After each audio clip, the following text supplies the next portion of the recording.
Dobrý podvečer, dámy a pánové, ja vás vítam u ďalšieho videa a to by som nebola ja, keby to more nebol zase vlog. Takže máme tu vlog, zajtra ideme do Chorvátska. Stávame, že o 4:00.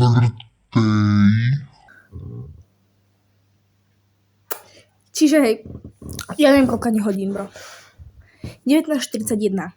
Hej, takže ja idem si umyť zuby. Idem si umyť zuby. A potom si pôjdem láhnuť a asi budem hore do 10:30. Ja to serem. Budem hore do 10:30. Potom pôjdem spať, ak zaspím. A potom to dospím v aute, hej. Čiže ja sa porúčam a ozvem sa vám ráno. Áno, tuto môžete vidieť rare sign mňa úplne unavenú, nevyspatú, pretože som spala asi úžasných 5 hodín, ale však nevadí. Ináč akože milujem svoju kreativitu, brat jak vankúš a zakryla som sa reflekčnými vestami, lebo samozrejme, že nemám deku, ty kokos. Ja nemôžem byť viacej spokojná, ja som konečne dostala najesť a proste už som aj vyspatá. Kde? Včera si hovorila, že si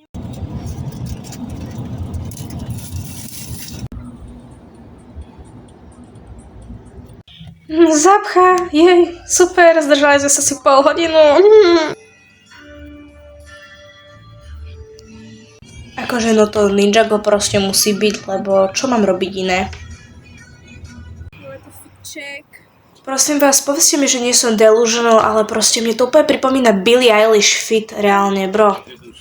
Už sme zežrali rezne, vonku je tak 500 stupňov, tak ako aspoň máme Twixky, to je akože aspoň nejaký vin, nie?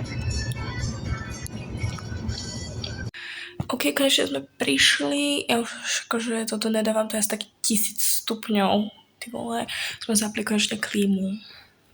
Ja sme stali asi ty vole, v niekoľkých zápchách, mne skoro drblo.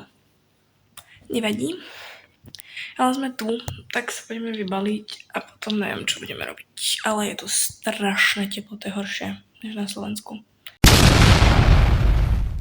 Ok guys, rýchly outfit change, lebo sa ideme prejsť do mesta a tam je teplo jak svinia. Takže som si dala tanktop, kde som nás dostala tie isté. Ránky. Hej. Tu sú vlasky. A make-up taký normálne basic u mňa, čo si dávam akože väčšinu času. Holy update, ideme sa pešo trepať do nejakého Pakistanu, čiktera matera a furt zdechynám, lebo je 1000 stupňov, ty vole. Aký vietok. tak tu skočiť. Jam! Akože dostala som zmrzlinu, samozrejme jogurtová, to nesmie chýbať a spokojná som. Sunsetík a tí, čo ma poznajú, tak samozrejme, že vedia, že musela som sa zastaviť a spraviť si fotky. Ináč akože ja si myslím, že úplne I ate the outfit. Trošku awkward silence, lebo sme sa tam rozprávali, tak hej, no nechcela som to nechať zapnuté. Ok, my sme sa asi pred pol hodinou vrátili. Išla sa stihla napapať, som unavená a idem ešte do sprchy. A ja sa s vami s týmto lúčim s prvým dňom a budem sa vás tešiť na ďalší zajtra.